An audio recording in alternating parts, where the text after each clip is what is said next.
नमस्कार। आज हम सुप्त वज्रासन का अभ्यास करेंगे। सुप्त वज्रासन वज्रासन के ही आगे की स्थिति है। वज्रासन का एक एडवांस पोज है, वो है सुप्त वज्रासन। तो सुप्त मीन्स होता है सोने वाली पोजीशन। तो सुप्त वज्रासन में हम वज्रासन की पोजीशन में ही पीछे की ओर लेट जाएंगे, सोने की पोजीशन में। तो उसको हम सुप्त वज्रासन कहते हैं। तो लास्ट वीडियो जो मैंने बनाया था वो था वज्रासन। तो पहले आप उसको देख लें कि वज्रासन हमें कैसे करना है। जब वज्रासन में हम कंफर्टेबल हो जाएं, हम वज्रासन में बिना किसी दर्द के आराम से एक लंबे समय तक बैठ सकते हैं, उसके बाद ही हम सुप्त वज्रासन का अभ्यास करेंगे। जो बिगिनर्स हैं, वज्रासन की स्थिति में ही उनको डिफ़िकल्टी फील होती है, उनको एंकल में या फिर नीज में या थाइस में दर्द होता है, वो लोग सुप्त वज्रासन का अभ्यास नहीं करेंगे। तो सबसे पहले हम वज्रासन करेंगे। वज्रासन में जब हमारी बैठने की स्थिति कंफर्टेबल हो जाएगी, हमें एंकल में स्ट्रेच, थाइस में या नीज में कहीं भी दर्द नहीं होगा, हम आराम से वज्रासन में बैठने वाली स्थिति में हो जाएंगे। उसके बाद फिर हम सुप्त वज्रासन का अभ्यास करेंगे। तो मैं पहले आपको वज्रासन में बैठता हूँ, उसके बाद फिर सुप्त वज्रासन कैसे करेंगे ये करके मैं आपको डेमोस्ट्रेट करता हूँ।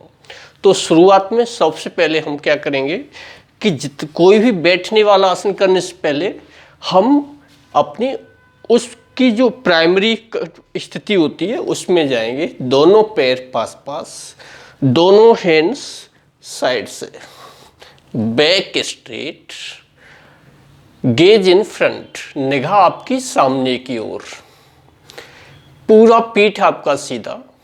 इस पोजीशन में कोई भी बैठने वाला आसन करेंगे तो सबसे पहले हम उसमें ये पोजीशन लेंगे जो कि वज्रासन में मैं आपको बता चुका हूँ।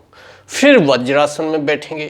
तो वज्रासन में कैसे बैठना है मैं आपको लास्ट वीडियो में बता चुका हूँ।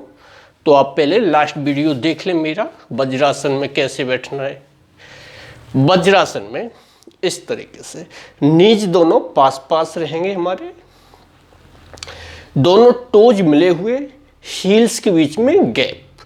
तो दो हील्स आपकी आउट रहेंगी और टोज इनसाइड। तो दोनों हील्स के बीच में हमें बैठना है। दोनों नीज जुड़े हुए, हाथ दोनों नीज और या फिर थाइस के ऊपर रखेंगे। ये तो है वज्रासन। अब हम करेंगे सुप्त वज्रासन। तो सुप्त वज्रासन में क्या करेंगे, पहले हमें दोनों पैरों में गैप लेना है, बिल्कुल बाहर दोनों पैर कर देने हैं, आपके टोज भी दूर हो जाएंगे बिल्कुल बाहर। और फिर दोनों पैरों के बीच में हमें ग्राउंड पे बैठना है। ठीक है, देखिए दोनों पैरों में गैप, नीचे नीज हमारे मिले हुए रहेंगे। इसमें नीज में गैप नहीं होगा, सिर्फ पैरों में गैप, नीज दोनों आपस में जुड़े हुए। मैं आपको दिखाता हूँ एक बार। इस पोजीशन में बैठेंगे, नीज की पोजीशन में आपको बताता हूँ। नीज हमारे ऐसे जुड़े हुए रहेंगे और पैर दोनों बाहर। ठीक है, अब इसमें क्या करना है, हमें जमीन पे बैठने के बाद अपनी योगा मैट पे बैठ जाएंगे। उसके बाद हम क्या करेंगे, इसमें दोनों एल्बो को पीछे लगाएंगे ऐसे। पहले राइट एल्बो, फिर लेफ्ट एल्बो, दोनों एल्बो को इस पोजीशन में। कुछ देर तक हम इसी में रुकेंगे जब आपको लगे ये हमारी कंफर्टेबल पोजीशन हो गई है, इसमें हमें थाइस में, नीज में या एंकल में दर्द नहीं हो रहा है। फिर हम इसके आगे करेंगे।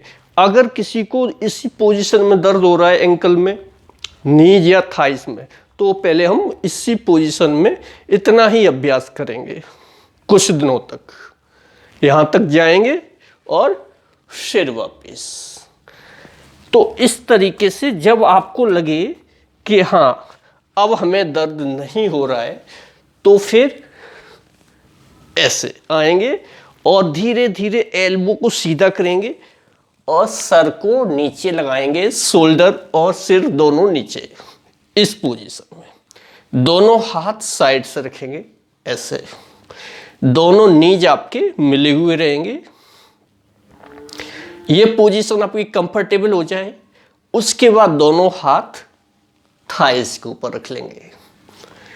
ये है आपका सुप्त वज्रासन। जब ये पोजीशन भी आपकी कंफर्टेबल हो जाए तो क्या करेंगे, फिर हम राइट हैंड लेफ्ट शोल्डर के नीचे रखेंगे और लेफ्ट हैंड राइट शोल्डर के नीचे, सिर आपका दोनों हाथों के बीच में रहेगा। ये पोजीशन, दोनों हाथों को सीजर कैंची की तरीके से क्रॉस करेंगे, कैंची की तरह। ये पोजीशन रहेगी आपकी सुप्त वज्रासन। ये है आपकी फाइनल पोजीशन। अब इसमें आप जितनी देर तक कंफर्टेबल के साथ मेंटेन कर सकते हैं उतनी देर तक इस आसन में रोकिए अपने आप को। कोशिश करेंगे 30 सेकेंड से लेके 1 मिनट तक। जब हमें वापस आना हो तो फिर पहले दोनों हाथों को रिलीज करेंगे, पहले लेफ्ट हैंड फिर राइट, हाथों को साइड से रखेंगे, फिर दोनों एल्बो का सपोर्ट लेके वापस जैसे हम गए थे उसी पोजीशन में वापस इसमें आ गए। अब इसमें से बैठ जाएंगे। पहले बैठेंगे दोनों पैरों के बीच में मैट के ऊपर, हाथ दोनों थाइस के ऊपर ऐसे। फिर वज्रासन में आएंगे तो दोनों पे टोज आपस में मिलाएंगे, हील्स में गैप, और इस पोजीशन में बैठ जाएंगे। तो ये था आपका सुप्त वज्रासन। हम कोई भी आसन करें उसको टेक्निक के साथ ही हमें करना है।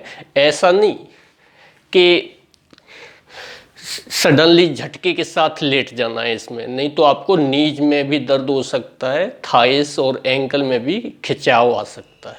तो जब भी हम आसन को करेंगे अपनी बॉडी के वेट को कंट्रोल करके दोनों एल्बो का सपोर्ट लेके फिर हमें लेटना है। झटके से सडनली जल्दी नहीं लेटना इसमें। सेकंड, आसन करते समय अगर आपको नीज क्लोज करने में दर्द हो रहा है तो दोनों नीज में हम शुरुआत में गैप ले सकते हैं, फिर धीरे धीरे कोशिश करेंगे नीज को पास लाने की। अब ये किसके लिए बेनिफिट करेगा, तो ये एब्डोमिनल मसल्स को स्ट्रेंथ देता है, तो ये हमारे पेट के लिए बहुत अच्छा आसन है।